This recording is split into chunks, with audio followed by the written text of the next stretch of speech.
Le flocon de neige qui ne voulait pas fondre. Philippe est un petit flocon de neige qui vit dans un nuage dans le ciel. Un jour, en hiver, il décide de se laisser tomber de son nuage. Il descend tout doucement avec ses copains les flocons. Il y en a plein. Ils tombent en silence. Philippe atterrit sur un gros tas de neige au milieu de la route. Là, il retrouve tous ses copains et joue avec eux, à cache-cache, à touche-touche et à saute-flocon. Mais comme le tas de neige est au milieu de la route, le chasse-neige arrive. Il est très gros avec une pelle devant qui racle la route et une lumière jaune qui clignote. Le chasse-neige a un gros moteur, il fait beaucoup de bruit.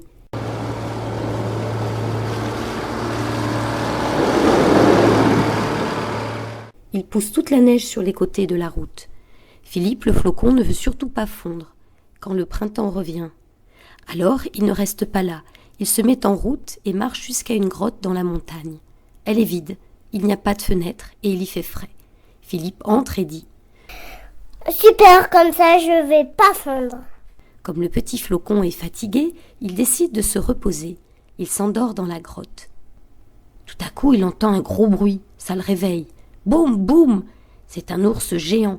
Il touche le plafond. Sa fourrure est marron et il n'est pas content. Il crie. Qu'est-ce que tu fais là dans ma grotte ? Philippe, le minuscule flocon, a très peur.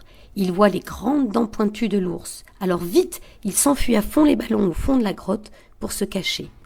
Là, il y a un tunnel tout fin. L'ours le poursuit, mais il ne peut pas l'attraper à cause de ses grosses fesses et il reste coincé dans le tunnel. Il crie. « Au secours, à l'aide !» Ouf, Philippe est sauvé. Il ressort du tunnel, mais comme il y a du soleil, attention, il faut qu'il marche à l'ombre des arbres. Dans la montagne, il y a des châtaigniers, des pommiers, des poiriers, des cerisiers et des sapins. Philippe est très fatigué, alors il s'endort au pied d'un sapin.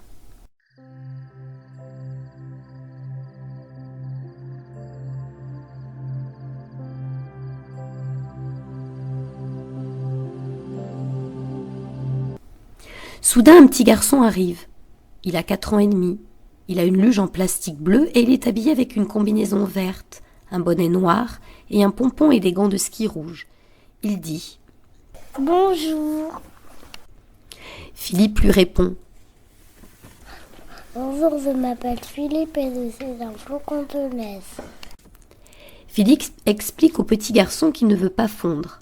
Alors le petit garçon se baisse et ramasse Philippe tout doucement. Il le porte dans sa main. Le petit garçon a vu le film La Reine des Neiges. Il aime beaucoup la neige. Il dit à Philippe « Je te trouve jolie, tu ressembles à une étoile. » Le petit garçon rentre chez lui avec Philippe dans sa main. Il réfléchit. Et il a une idée. C'est dans le congélateur qu'il fait le plus froid dans la maison. Alors il explique au petit flocon.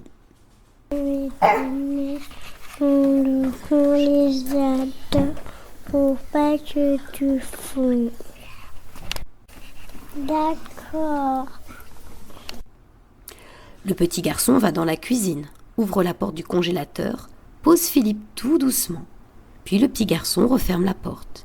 Oh, comme il fait noir dans le congélateur! Tout à coup, Philippe a très peur. Avec lui, il y a des fraises, des framboises, du poulet et des glaces. Une petite glace au chocolat dit à Philippe. « N'aie pas peur. » Les fraises disent. Ne t'inquiète pas. Mais le petit garçon ne revient pas voir Philippe. Il l'a oublié. Alors pour le flocon, c'est comme s'il était en prison. Il pense. C'était mieux avant. Le temps passe. Quand l'hiver est fini, c'est le printemps. Et après le printemps arrive l'été. Il fait de plus en plus chaud. Un jour, le petit garçon ouvre le congélateur pour prendre une glace. Il voit Philippe. Oh, je t'avais oublié. Pardon. Le petit garçon prend Philippe dans une main et sa glace dans l'autre. Puis il va au parc pour manger sa glace. Il s'assoit sur un banc et pose le flocon à côté de lui. Mais au parc, il y a beaucoup de soleil. Aïe, aïe, aïe! Alors Philippe se met à fondre. Il devient une petite goutte d'eau et il tombe du banc. Ploc! Ça mouille par terre. Après, Philippe roule jusqu'à une flaque d'eau. Pour lui, c'est comme une piscine. Il retrouve plein de gouttes d'eau dans la flaque et elles deviennent ses nouvelles copines.